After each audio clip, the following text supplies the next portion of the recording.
英語聞き流しリスニング、英語テキストと MP3 音声ダウンロードはホームページからご利用いただけます。88thpp.com 88thpp.com 16. The Visitor. Imagine, if you can, what the rest of the evening was like. How they crouched by the fire which blazed and leapt and made so much of itself in the little grate. How they removed the covers of the dishes, and found rich, hot, savory soup, which was a meal in itself, and sandwiches and toast and muffins enough for both of them. The mug from the washstand was used as Becky's teacup, and the tea was so delicious that it was not necessary to pretend that it was anything but tea. They were warm and full-fed and happy, and it was just like Sarah that, having found her strange good fortune real, she should give herself up to the enjoyment of it to the utmost.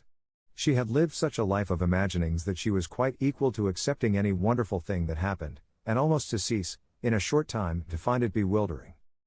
I don't know anyone in the world who could have done it, she said, but there has been someone.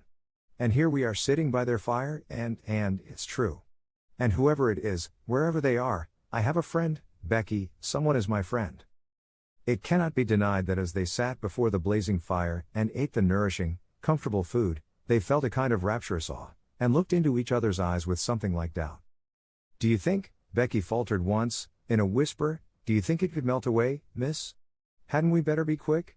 And she hastily crammed her sandwich into her mouth. If it was only a dream, kitchen manners would be overlooked. No, it won't melt away, said Sarah. I am eating this muffin, and I can taste it. You never really eat things in dreams. You only think you are going to eat them. Besides, I keep giving myself pinches, and I touched a hot piece of coal just now, on purpose. The sleepy comfort which at length almost overpowered them was a heavenly thing. It was the drowsiness of happy, well-fed childhood, and they sat in the fire glow and luxuriated in it until Sarah found herself turning to look at her transformed bed. There were even blankets enough to share with Becky. The narrow couch in the next attic was more comfortable that night than its occupant had ever dreamed that it could be. As she went out of the room, Becky turned upon the threshold and looked about her with devouring eyes. If it ain't here in the mornin', miss, she said, it's been here tonight, anyways, and I shan't never forget it. She looked at each particular thing, as if to commit it to memory. The fire was there, pointing with her finger, and the table was before it, and the lamp was there, and the light looked rosy red, and there was a satin cover on your bed, and a warm rug on the floor, and everything looked beautiful, and she paused a second, and laid her hand on her stomach tenderly. There was soup and sandwiches and muffins, there was. And, with this conviction a reality at least, she went away.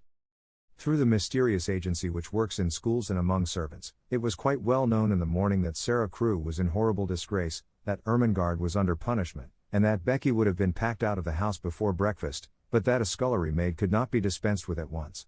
The servants knew that she was allowed to stay because Miss Minchin could not easily find another creature helpless and humble enough to work like a bounden slave for so few shillings a week. The elder girls in the schoolroom knew that if Miss Minchin did not send Sarah away it was for practical reasons of her own. She's growing so fast and learning such a lot, somehow, said Jessie to Lavinia, that she will be given classes soon, and Miss Minchin knows she will have to work for nothing. It was rather nasty of you, Lavy, to tell about her having fun in the garret. How did you find it out? I got it out of Lottie. She's such a baby she didn't know she was telling me. There was nothing nasty at all in speaking to Miss Minchin. I felt it my duty priggishly. She was being deceitful. And it's ridiculous that she should look so grand, and be made so much of, in her rags and tatters. What were they doing when Miss Minchin caught them? Pretending some silly thing. Ermengarde had taken up her hamper to share with Sarah and Becky. She never invites us to share things. Not that I care, but it's rather vulgar of her to share with servant girls in attics. I wonder Miss Minchin didn't turn Sarah out, even if she does want her for a teacher. If she was turned out, where would she go? Inquired Jessie, a trifle anxiously. How do I know? Snapped Lavinia. She'll look rather queer when she comes into the schoolroom this morning, I should think, after what's happened. She had no dinner yesterday, and she's not to have any today. Jessie was not as ill-natured as she was silly. She picked up her book with a little jerk. Well, I think it's horrid, she said. They've no right to starve her to death. When Sarah went into the kitchen that morning the cook looked askance at her, and so did the housemaids, but she passed them hurriedly. She had, in fact, overslept herself a little, and as Becky had done the same, neither had had time to see the other, and each had come downstairs in haste. Sarah went into the scullery. Becky was violently scrubbing a kettle, and was actually gurgling a little song in her throat. She looked up with a wildly elated face. "It was there when I wakened, miss, the blanket," she whispered excitedly. "It was as real as it was last night." "So was mine," said Sarah. "It is all there now, all of it. While I was dressing I ate some of the cold things we left." "Oh Oz. Oh Oz." Becky uttered the exclamation in a sort of rapturous groan, and ducked her head over her kettle just in time, as the cook came in from the kitchen. Miss Minchin had expected to see in Sarah, when she appeared in the schoolroom, very much what Lavinia had expected to see. Sarah had always been an annoying puzzle to her, because severity never made her cry or look frightened. When she was scolded she stood still and listened politely with a grave face. When she was punished she performed her extra tasks or went without her meals, making no complaint or outward sign of rebellion. The very fact that she never made an impudent answer seemed to Miss Minchin a kind of impudence in itself. But after yesterday's deprivation of meals, the violent scene of last night, the prospect of hunger today, she must surely have broken down. It would be strange indeed if she did not come downstairs with pale cheeks and red eyes and an unhappy, humbled face. Miss Minchin saw her for the first time when she entered the schoolroom to hear the little French class recite its lessons and superintend its exercises. And she came in with a springing step, color in her cheeks, and a smile hovering about the corners of her mouth. It was the most astonishing thing Miss Minchin had ever known. It gave her quite a shock. What was the child made of? What could such a thing mean? She called her at once to her desk. "You do not look as if you realize that you are in disgrace," she said. "Are you absolutely hardened?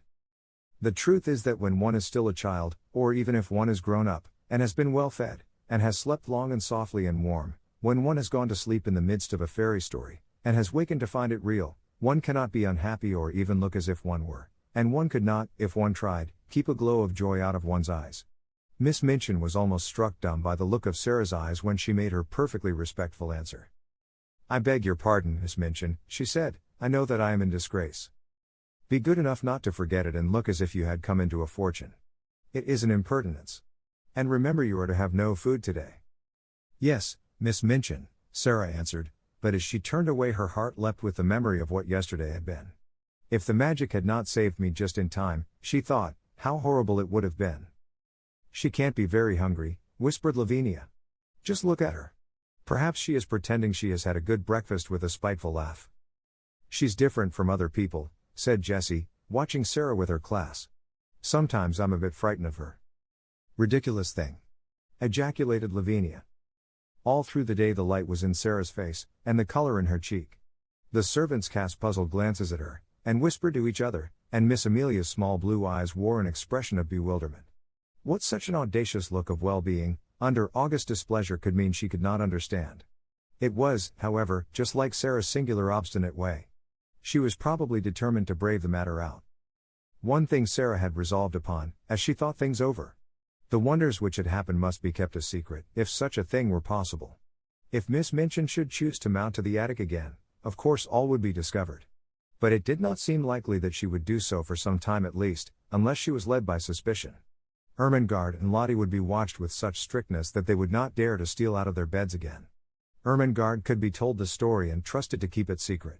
If Lottie made any discoveries, she could be bound to secrecy also. Perhaps the magic itself would help to hide its own marvels. But whatever happens, Sarah kept saying to herself all day, whatever happens, somewhere in the world there is a heavenly kind person who is my friend, my friend. If I never know who it is, if I never can even thank him, I shall never feel quite so lonely. Oh, the magic was good to me.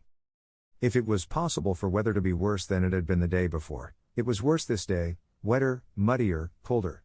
There were more errands to be done, the cook was more irritable, and, knowing that Sarah was in disgrace, she was more savage. But what does anything matter when one's magic has just proved itself one's friend? Sarah's supper of the night before had given her strength, she knew that she should sleep well and warmly, and, even though she had naturally begun to be hungry again before evening, she felt that she could bear it until breakfast time on the following day, when her meals would surely be given to her again. It was quite late when she was at last allowed to go upstairs. She had been told to go into the schoolroom and study until 10 o'clock, and she had become interested in her work, and remained over her books later. When she reached the top flight of stairs and stood before the attic door, it must be confessed that her heart beat rather fast. Of course it might all have been taken away, she whispered, trying to be brave. It might only have been lent to me for just that one awful night. But it was lent to me, I had it. It was real. She pushed the door open and went in. Once inside, she gasped slightly, shut the door, and stood with her back against it looking from side to side. The magic had been there again. It actually had, and it had done even more than before. The fire was blazing, in lovely leaping flames, more merrily than ever. A number of new things had been brought into the attic which so altered the look of it that if she had not been past doubting she would have rubbed her eyes. Upon the low table another supper stood, this time with cups and plates for Becky as well as herself. A piece of bright, heavy, strange embroidery covered the battered mantel, and on it some ornaments had been placed. All the bare, ugly things which could be covered with draperies had been concealed and made to look quite pretty. Some odd materials of rich colors had been fastened against the wall with fine, sharp tacks, so sharp that they could be pressed into the wood and plaster without hammering. Some brilliant fans were pinned up, and there were several large cushions, big and substantial enough to use as seats. A wooden box was covered with a rug, and some cushions lay on it, so that it wore quite the air of a sofa. Sarah slowly moved away from the door and simply sat down and looked again. "It is exactly like something fairy come true," she said. "There isn't the least difference. I feel as if I might wish for anything, diamonds or bags of gold, and they would appear. That wouldn't be any stranger than this. Is this my garret? Am I the same cold, ragged, damp Sarah? And to think I used to pretend and wish there were fairies. The one thing I always wanted was to see a fairy story come true. I am living in a fairy story. I feel as if I might be a fairy myself, and able to turn things into anything else." She rose and knocked upon the wall for the prisoner in the next cell, and the prisoner came. When she entered she almost dropped in a heap upon the floor. For a few seconds she quite lost her breath. "Oh, laws," she gasped. "Oh, laws, miss." "You see," said Sarah. On this night Becky sat on a cushion upon the hearth rug and had a cup and saucer of her own. When Sarah went to bed she found that she had a new thick mattress and big downy pillows. Her old mattress and pillow had been removed to Becky's bedstead, and, consequently, with these additions Becky had been supplied with unheard of comfort. "Where does it all come from?" Becky broke forth once. "Laws, who does it, miss?" "Don't let us even ask," said Sarah. "If it were not that I want to say, oh, thank you, I would rather not know. It makes it more beautiful." From that time life became more wonderful day by day. The fairy story continued. Almost every day something new was done. Some new comfort or ornament appeared each time Sarah opened the door at night, until in a short time the attic was a beautiful little room full of all sorts of odd and luxurious things. The ugly walls were gradually entirely covered with pictures and draperies, ingenious pieces of folding furniture appeared, a bookshelf was hung up and filled with books, new comforts and conveniences appeared one by one, until there seemed nothing left to be desired. When Sarah went downstairs in the morning, the remains of the supper were on the table, and when she returned to the attic in the evening, the magician had removed them and left another nice little meal. Miss Minchin was as harsh and insulting as ever, Miss Amelia as peevish, and the servants were as vulgar and rude. Sarah was sent on errands in all weathers, and scolded and driven hither and thither. She was scarcely allowed to speak to Ermengarde and Lottie. Lavinia sneered at the increasing shabbiness of her clothes, and the other girls stared curiously at her when she appeared in the schoolroom. But what did it all matter while she was living in this wonderful mysterious story? It was more romantic and delightful than anything she had ever invented to comfort her starved young soul and save herself from despair. Sometimes, when she was scolded, she could scarcely keep from smiling. "If you only knew," she was saying to herself. "If you only knew." The comfort and happiness she enjoyed were making her stronger, and she had them always to look forward to. If she came home from her errands wet and tired and hungry, she knew she would soon be warm and well fed after she had climbed the stairs. During the hardest days she could occupy herself blissfully by thinking of what she should see when she opened the attic door, and wondering what new delight had been prepared for her. In a very short time she began to look less thin. Color came into her cheeks, and her eyes did not seem so much too big for her face. "Sarah Crewe looks wonderfully well," Miss Minchin remarked disapprovingly to her sister. "Yes," answered poor, silly Miss Amelia. "She is absolutely fattening. She was beginning to look like a little starved crow." "Starved?" exclaimed Miss Minchin, angrily. "There was no reason why she should look starved. She always had plenty to eat." Of course," agreed Miss Amelia, humbly, alarmed to find that she had, as usual, said the wrong thing. "There is something very disagreeable in seeing that sort of thing in a child of her age," said Miss Minchin, with haughty vagueness. "What sort of thing?" Miss Amelia ventured. It might almost be called defiance, answered Miss Minchin, feeling annoyed because she knew the thing she resented was nothing like defiance, and she did not know what other unpleasant term to use. The spirit and will of any other child would have been entirely humbled and broken by the changes she has had to submit to. But, upon my word, she seems as little subdued as if she were a princess. Do you remember, put in the unwise Miss Amelia, what she said to you that day in the schoolroom about what you would do if you found out that she was? No, I don't, said Miss Minchin. Don't talk nonsense. But she remembered very clearly indeed.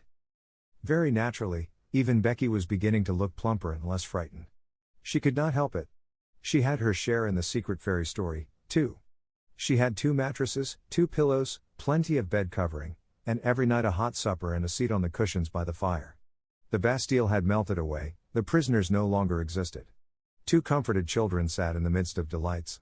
Sometimes Sarah read aloud from her books, sometimes she learned her own lessons, sometimes she sat and looked into the fire and tried to imagine who her friend could be, and wished she could say to him some of the things in her heart. Then it came about that another wonderful thing happened. A man came to the door and left several parcels.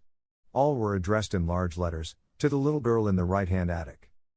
Sarah herself was sent to open the door and take them in.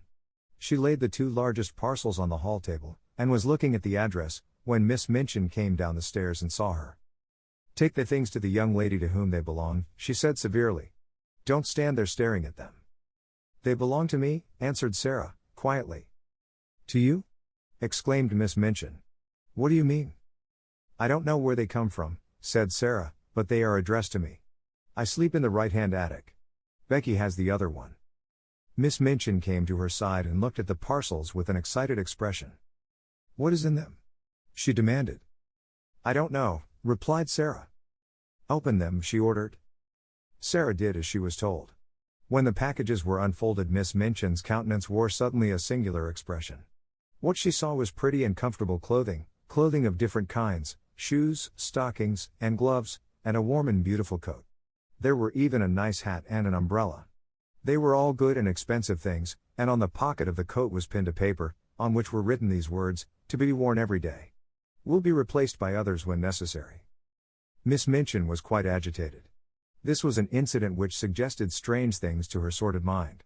Could it be that she had made a mistake, after all, and that the neglected child had some powerful though eccentric friend in the background, perhaps some previously unknown relation, who had suddenly traced her whereabouts, and chose to provide for her in this mysterious and fantastic way?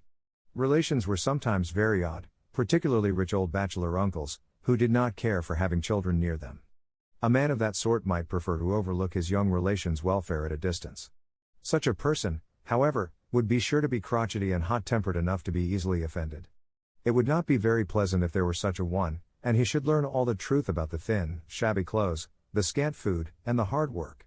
She felt very queer indeed, and very uncertain, and she gave a side glance at Sarah.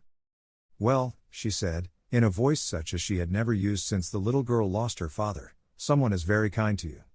As the things have been sent, and you are to have new ones when they are worn out, you may as well go and put them on and look respectable. After you are dressed you may come downstairs and learn your lessons in the schoolroom. You need not go out on any more errands today.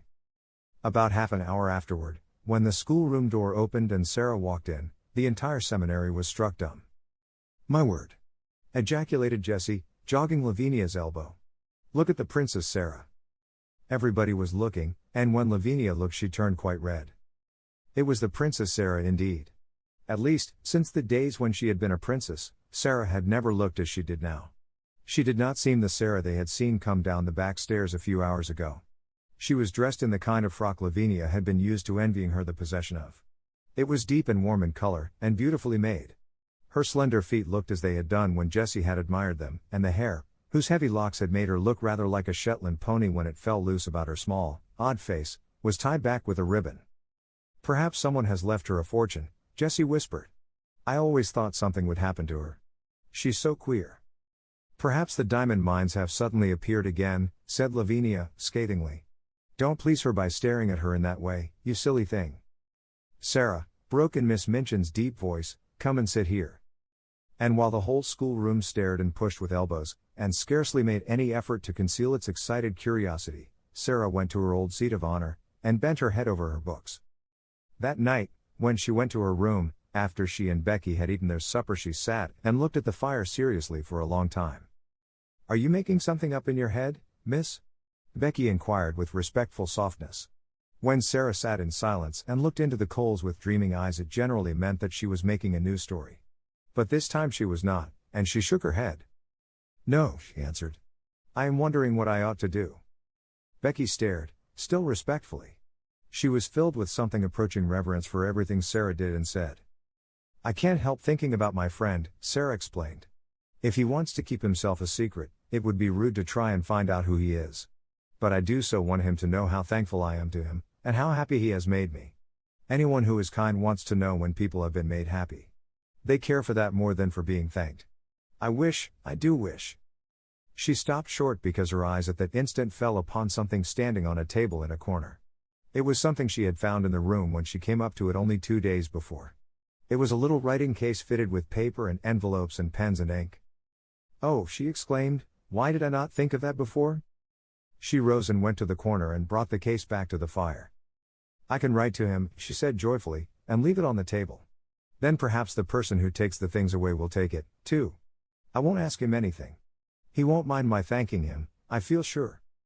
So she wrote a note. This is what she said. "I hope you will not think it is impolite that I should write this note to you when you wish to keep yourself a secret.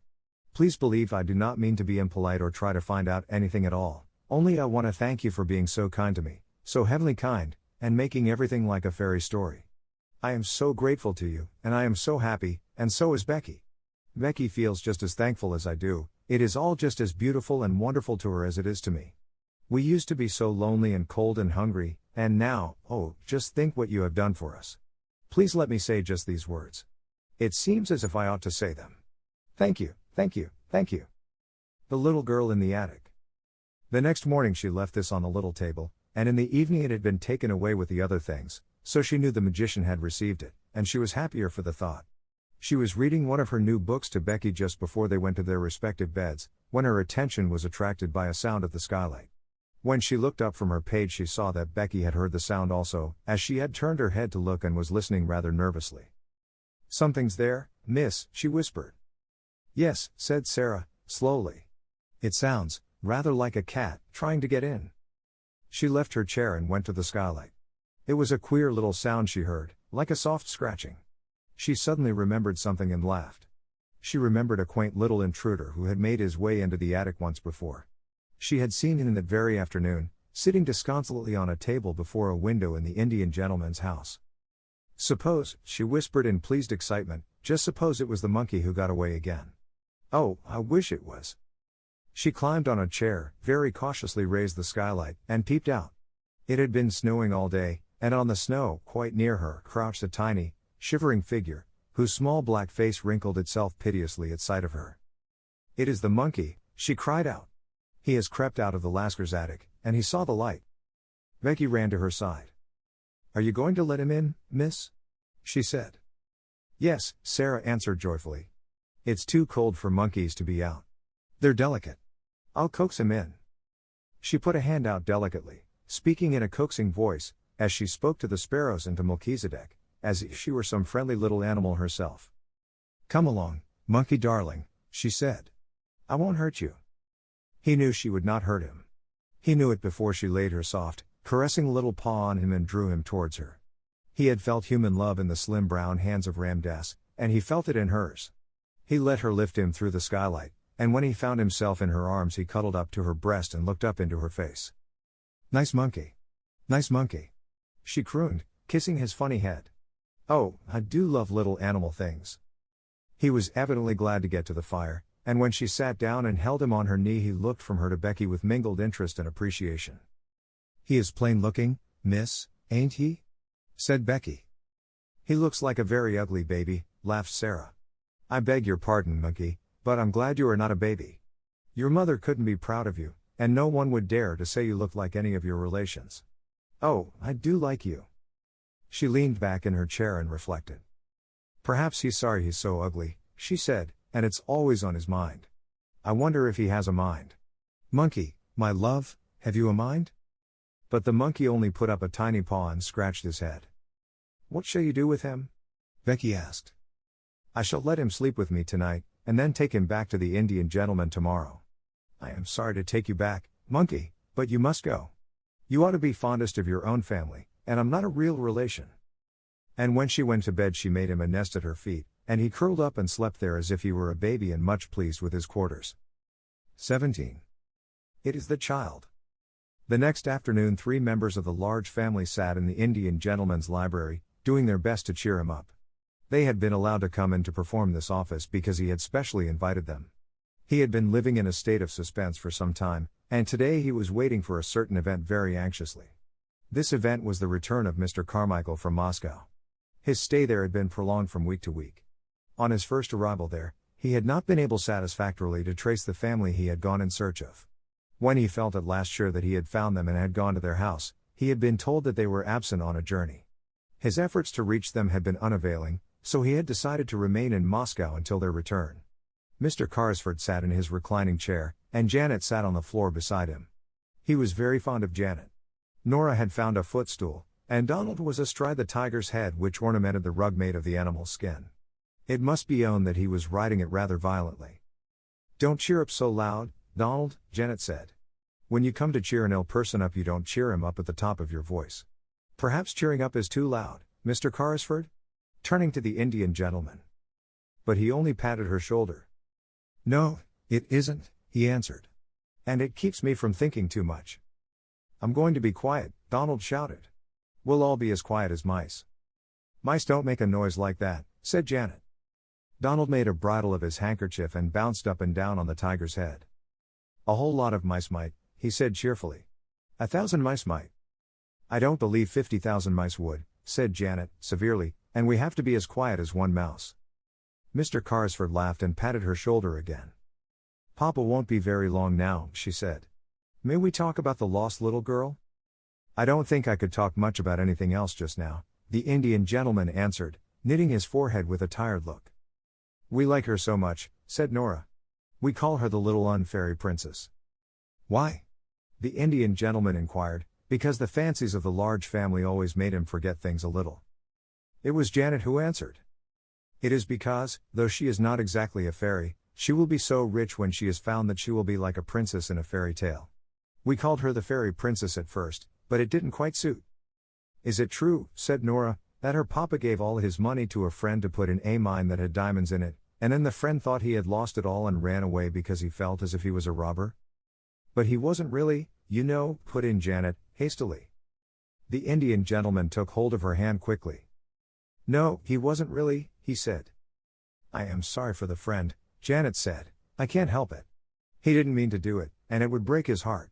I am sure it would break his heart." "You are an understanding little woman, Janet," the Indian gentleman said, and he held her hand close. "Did you tell Mr. Carrisford," Donald shouted again, "about the little girl who isn't a beggar? Did you tell him she has new nice clothes? Perhaps she's been found by somebody when she was lost." "There's a cab," exclaimed Janet. "It's stopping before the door. It is Papa." They all ran to the windows to look out. "Yes, it's Papa," Donald proclaimed. "But there is no little girl." All 3 of them incontinently fled from the room and tumbled into the hall. It was in this way they always welcomed their father. They were to be heard jumping up and down, clapping their hands, and being caught up and kissed. Mr. Carrisford made an effort to rise and sank back again. "It is no use," he said. "What a wreck I am." Mr. Carmichael's voice approached the door. "No, children," he was saying, "you may come in after I have talked to Mr. Carrisford. Go and play with Ramdas." Then the door opened and he came in. He looked rosier than ever, and brought an atmosphere of freshness and health with him, but his eyes were disappointed and anxious as they met the invalid's look of eager question even as they grasped each other's hands. "What news?" Mr. Carrisford asked. "The child the Russian people adopted?" "She is not the child we are looking for," was Mr. Carmichael's answer. "She is much younger than Captain Crew's little girl. Her name is Emily Carew. I have seen and talked to her. The Russians were able to give me every detail." How wearied and miserable the Indian gentleman looked. His hand dropped from Mr. Carmichael's. "Then the search has to be begun over again," he said. "That is all. Please sit down." Mr. Carmichael took a seat. Somehow, he had gradually grown fond of this unhappy man. He was himself so well and happy, and so surrounded by cheerfulness and love, that desolation and broken health seemed pitifully unbearable things. If there had been the sound of just one gay little high-pitched voice in the house, it would have been so much less forlorn. And that a man should be compelled to carry about in his breast the thought that he had seemed to wrong and desert a child was not a thing one could face. "Come, come," he said in his cheery voice, "we'll find her yet. We must begin at once. No time must be lost," Mr. Carrisford fretted. "Have you any new suggestion to make, any whatsoever?" Mr. Carmichael felt rather restless, and he rose and began to pace the room with a thoughtful, though uncertain face. "Well, perhaps," he said. "I don't know what it may be worth. The fact is, an idea occurred to me as I was thinking the thing over in the train on the journey from Dover." "What was it?" "If she is alive, she is somewhere." "Yes, she is somewhere. We have searched the schools in Paris. Let us give up Paris and begin in London. That was my idea, to search London." "There are schools enough in London," said Mr. Carrisford. Then he slightly started, roused by a recollection. "By the way, there is one next door." "Then we will begin there. We cannot begin nearer than next door." "No," said Carrisford. "There is a child there who interests me, but she is not a pupil. And she is a little dark, forlorn creature, as unlike poor Crewe as a child could be." Perhaps the magic was at work again at that very moment, the beautiful magic. It really seemed as if it might be so. What was it that brought Ram Dass into the room, even as his master spoke, salaaming respectfully, but with a scarcely concealed touch of excitement in his dark, flashing eyes? "Sahib," he said, "the child herself has come, the child the Sahib felt pity for. She brings back the monkey who had again run away to her attic under the roof. I have asked that she remain. It was my thought that it would please the Sahib to see and speak with her." "Who is she?" inquired Mr. Carmichael. "God knows," Mr. Carrisford answered. "She is the child I spoke of. A little drudge at the school." He waved his hand to Ram Dass, and addressed him. "Yes, I should like to see her. Go and bring her in." Then he turned to Mr. Carmichael. "While you have been away," he explained, "I have been desperate. The days were so dark and long. Ram Dass told me of this child's miseries, and together we invented a romantic plan to help her. I suppose it was a childish thing to do, but it gave me something to plan and think of. Without the help of an agile, soft-footed Oriental like Ram Dass, however, it could not have been done." Then Sarah came into the room. She carried the monkey in her arms, and he evidently did not intend to part from her, if it could be helped. He was clinging to her and chattering, and the interesting excitement of finding herself in the Indian gentleman's room had brought a flush to Sarah's cheeks. "Your monkey ran away again," she said, in her pretty voice. "He came to my garret window last night, and I took him in because it was so cold. I would have brought him back if it had not been so late.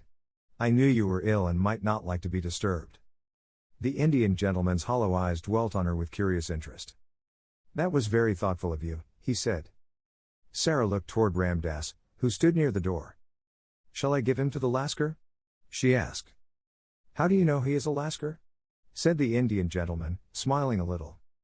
"Oh, I know Lascars," Sarah said, handing over the reluctant monkey. "I was born in India."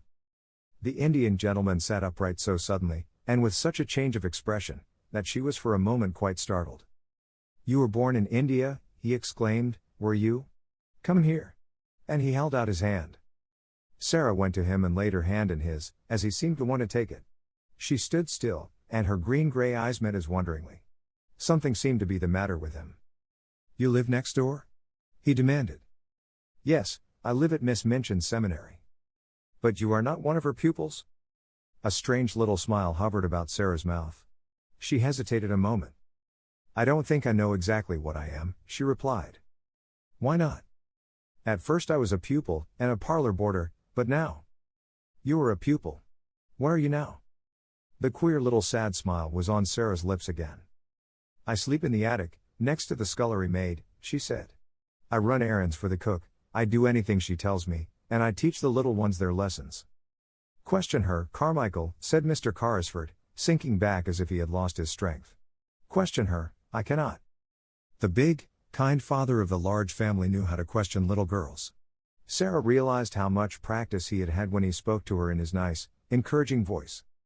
"What do you mean by at first, my child?" he inquired. "When I was first taken there by my papa."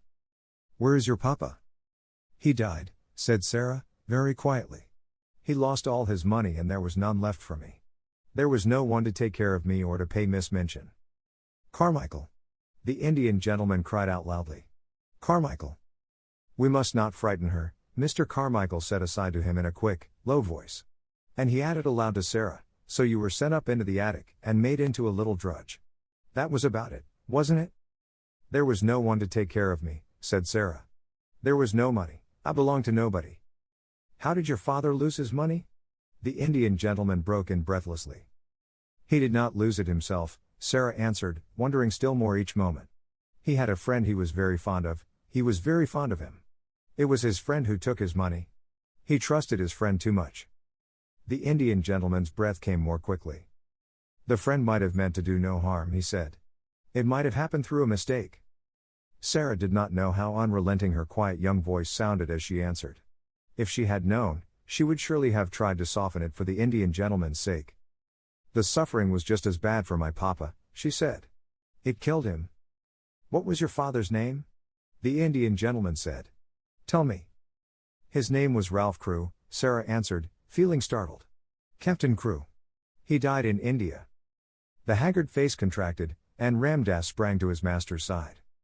Carmichael, the invalid gasped, it is the child, the child. For a moment Sarah thought he was going to die.